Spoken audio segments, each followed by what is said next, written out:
Perkenalkan, kami dari kelompok 6. Kami akan mempresentasikan hasil diskusi kami. Sebelumnya, perkenalkan dulu, nama saya Winda Islamiati, NIM 037. Perkenalkan, nama saya Diva Putra Purnama, NIM 721141797. Perkenalkan teman-teman, nama saya Muhammad Bayu Adi Wibowo dengan NIM 109. Perkenalkan, saya Rizka Manda Prameswari, NIM bahkan 173. Jadi, judul jurnal kami adalah Stock Return and Financial Performance as Moderation Variable in Influence of Good Corporate Governance toward Corporate Value. Tadi kan udah perkenalan, jadi langsung ke abstraknya aja ya. Untuk tujuannya mengevaluasi berapa banyak yang baik pengaruh corporate governance atau GCG memiliki dalam perusahaan, serta moderasi pengaruh return saham dan kinerja keuangan pada pengaruh GCG terhadap nilai perusahaan. Untuk metodologinya, penelitian ini merupakan penelitian eksploratory.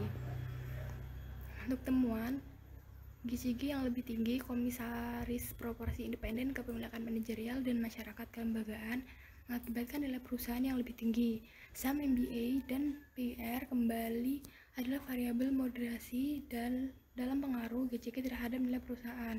Kinerja keuangan, variabel moderasi dalam pengaruh GCG terhadap nilai perusahaan.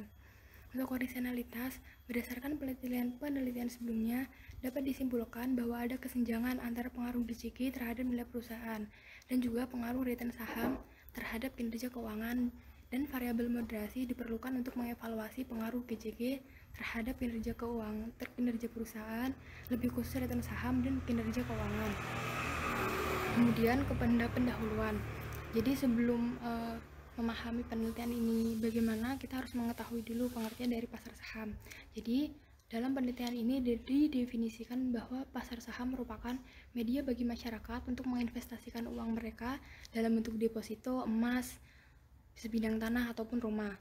Sebagai tambahan, masyarakat juga dapat melakukan investasi dalam bentuk saham atau kewajiban. Seperti yang kita tahu, investasi di saham atau kewajiban memerlukan jumlah lebih jauh sedikit uang dibandingkan dengan investasi di dalam rumah atau sebidang tanah. Namun, pasar saham Indonesia tidak memberikan banyak kontribusi bagi perekonomian nasional. Ada beberapa kasus yang membuktikan bahwa pasar saham nasional tidak berjalan dengan baik. Misalnya, delisting emiten, penipuan harga, dan penipuan yang mengakibatkan duta bank dan piku bank. Lalu, semakin populernya GCG di tahun-tahun 10 terakhir ini, sulit untuk menyangkal. Tidak ada terminologi menjadi lebih populer, tetapi juga telah dimasukkan dalam posisi yang dihormati. Pertama-tama, GCG merupakan salah satu kunci sukses bagi perusahaan untuk tumbuh, membuat keuntungan jangka panjang, dan memenangkan persaingan bisnis global. Kedua, pelaksanaan gagal GCG diyakini menyebabkan krisis ekonomi di Asia dan Amerika Latin. Setelah itu, untuk literatur review, yang pertama mengenai keterbukaan manajemen, yaitu kebanyakan manajer tidak memiliki apapun saham di sebuah perusahaan, oleh karena itu tidak memiliki banyak rasa sebagai pemegang saham. Mereka tidak mengambil pertimbangan lebih lanjut untuk menggunakan laba perusahaan untuk berbagai investasi. Setelah itu, ada motif investor. Sebelum investasi, investor akan mengambil return saham mereka untuk menerima dan nilai perusahaan ke rekening. Setelah itu, kinerja organisasi, mengenai seberapa efektif dan efisien suatu organisasi dalam mencapai tujuan. Kemudian, pasar saham, seperti yang kita bahas tadi. Pasar saham merupakan media bagi masyarakat untuk menginvestasikan uang mereka dalam bentuk deposito, emas, sebidang tanah, ataupun rumah. Sebagai tambahan, masyarakat juga dapat melakukan investasi dalam bentuk saham atau kewajiban. Selanjutnya, populernya GCG dari tahun ke tahun. Pertama, GCG merupakan salah satu kunci sukses bagi perusahaan untuk tumbuh, membuat keuntungan jangka panjang, dan memenangkan persaingan bisnis global. Kedua, pelaksanaan gagal GCG diyakini menyebabkan krisis ekonomi di Asia dan Amerika Latin. Untuk selanjutnya akan dijelaskan oleh teman saya. Terima kasih. Baiklah teman-teman, presentasi selanjutnya akan saya lanjutkan.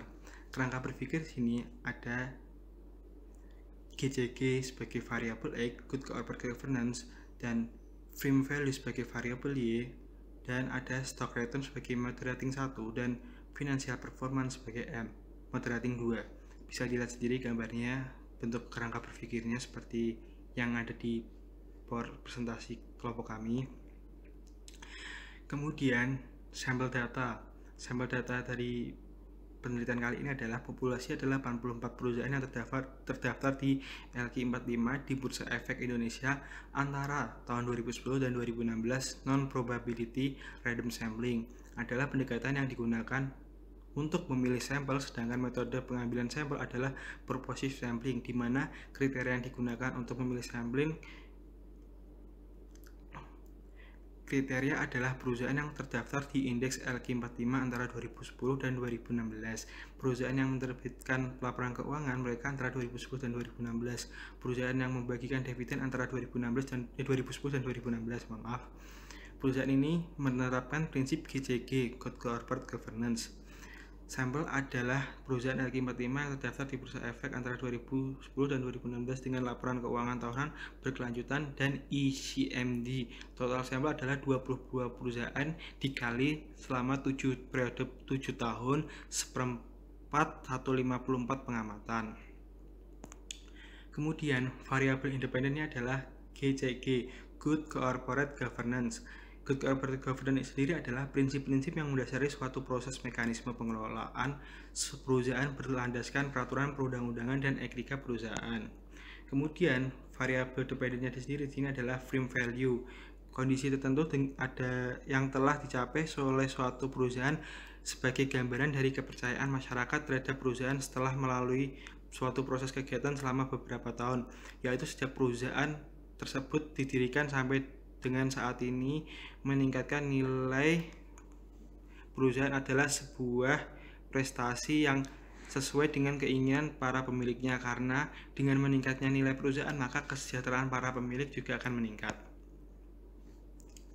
Stock return, variabel moderating dari stock return. Stock return sendiri adalah tingkat keuntungan dinikmati oleh pemodal atas suatu investasi saham yang dilakukan. Kedua, financial performance merupakan suatu analisis laporan posisi keuangan perusahaan dalam periode tertentu untuk mengetahui seberapa efisien dan efektif suatu perusahaan dalam menghasilkan pendapatan.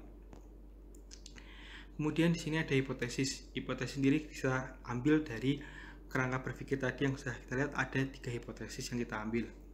Maksudnya dari penelitian ini yang ada hipotesisnya. Hipotesis pertama adalah GCG memiliki pengaruh signifikan terhadap nilai perusahaan. Hipotesis kedua, pengambilan saham adalah variabel pemoderasi dalam pengaruh GCG pada nilai perusahaan. Hipotesis ketiga, kinerja keuangan adalah variabel pemodernisasi dalam pengaruh GCG pada perusahaan lain. Cukup sekian presentasi yang saya sampaikan, kemudian presentasi selanjutnya akan dilanjutkan oleh teman saya berikutnya. Terima kasih. Baiklah teman-teman, di sini saya Bayu akan melanjutkan presentasi dari teman saya yang sebelumnya mengenai teknik analisis data. Instrumen analisis menggunakan Word PLS ini melibatkan 3 model. Yang pertama model struktur variabel moderasi, kemudian yang kedua model struktural, kemudian yang ketiga model variabel moderasi. Nah, untuk hasil penelitian dari artikel ini ada 3. Yang pertama, pengaruh GCG terhadap nilai perusahaan ditolak dengan garis koefisien 0,334. Kemudian P sebesar 0,015 yang arah pengaruh tata kelola perusahaan yang baik pada nilai perusahaan adalah positif. Hal ini berarti GCG lebih tinggi. Kemudian pengaruh yang kedua yaitu moderasi racun saham dalam pengaruh GCG terhadap nilai perusahaan diterima dengan koefisien 0,233 dan P-nya 0,041. Nah, di sini semakin tinggi saham, maka semakin kuat pengaruh GCG-nya terhadap nilai perusahaan. Kemudian hasil yang ketiga yaitu pengaruh moderasi kinerja keuangan dalam pengaruh GCG terhadap nilai perusahaan. Kinerja keuangan merupakan variabel moderat dalam pengaruh GCG terhadap nilai perusahaan, yaitu diterima dengan koefisien garis 0,439 dan P-nya 0,001. Nah, untuk keterbatasan penelitiannya, terdapat kesenjangan antara pengaruh GCG terhadap nilai perusahaan dan pengaruh return saham terhadap kinerja keuangan. Selanjutnya, rekomendasinya diperlukan adanya variabel moderasi untuk mengevaluasi pengaruh GCG terhadap kinerja perusahaan agar lebih khusus saham kembali dan kinerja keuangan. Perbedaan ini menciptakan peluang untuk melakukan sebuah studi mendalam mengenai variabel tersebut. Nah, untuk telaah abstraknya ada 4. Yang pertama, tidak memuat cara pengambilan sampel. Kemudian yang kedua, tidak menampilkan metode penelitian. Kemudian yang ketiga, orisinalitas penelitian masih bersifat umum. Yang terakhir, secara umum, abstrak sudah bisa menggambarkan, namun belum mencakup secara keseluruhan isi jurnal. Nah, untuk telaah pendahuluannya ada 3. Yang pertama, pemilihan sampel belum dijelaskan secara detail. Kemudian yang kedua, research gap-nya cukup jelas. Dan yang ketiga, secara keseluruhan sudah menjelaskan dengan jelas mengenai latar belakang dari pembuatan paper ini. Nah, presentasi selanjutnya bisa dilanjutkan oleh teman saya berikutnya. Jadi, saya akan mempresentasikan bagian telaah pada slide ke-19 sampai 24. Jadi, yang pertama adalah telaah literatur. Jadi, definisi variabel dijelaskan cukup baik dan contoh operasionalnya juga sudah dijelaskan cukup baik. Kemudian terdapat telaah metodologi penelitian. Pada telaah metopen ini, di paper sendiri sudah dijelaskan cukup jelas mengenai variabel yang disebutkan. Tetapi untuk pengukuran variabel tidak dijelaskan secara spesifik dan hanya menjelaskan hipotesisnya saja. Kemudian ada telaah hasil dan pembahasan. Jadi hasil dan pembahasan ini menjelaskan hipotesis sudah cukup jelas. Kemudian terdapat telaah kesimpulan. Kesimpulan dan keterbatasan dijelaskan sudah cukup jelas saat diskusi sebelumnya. Kemudian terdapat telaah hasil secara umum. Yang pertama, penelitian ini menggunakan bahasa yang asing sehingga menyulitkan bagi pembaca untuk memahaminya. Kemudian yang kedua, dalam paper ini terdapat 3 pengujian hipotesis. Sekian presentasi dari kelompok 6. Jika ada salah kata mohon dimaafkan. Terima kasih.